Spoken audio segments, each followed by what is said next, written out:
दुकानदार कैसा सूट दिखाऊं? लड़की ऐसा सूट दिखाओ कि पड़ोसन तड़प के मर जाए। Free adviser for boy. लड़की की पिक्चर पर कभी कमेंट मत करना वरना 3 महीने तक नोटिफिकेशन आएगी। मैं अम्मी आपके काम में मदद कर दूं? अम्मी क्यों बेटा, नेट खत्म हो गया क्या? पता है इज्जत क्या होती है? अरे वही जो आपके घर में आपकी नहीं है। मैं चाय इसलिए ठंडी करके पीती हूँ कि कहीं मेरे दिल में रहने वाला लड़का जल ना जाए।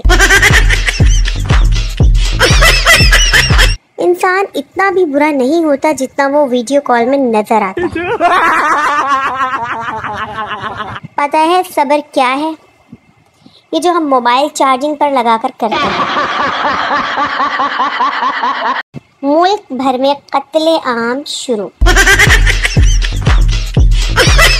जो किस्मत में लिखा हो वो होकर ही रहता है, चाहे फिर वो सत्यानाश ही क्यों ना हो। नो। स्टार सुपरस्टार फिर आते हैं अपनी तस्वीर पर गाना लगा के उसे स्टेटस पर लगाने वाले।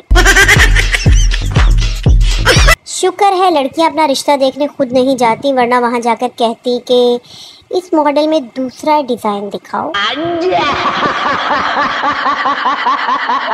घर वाले वैसे तो बड़े शौक से ड्रामे देखते हैं, अगर मैं कोई ड्रामा करूं तो गुस्सा कर जाते हैं।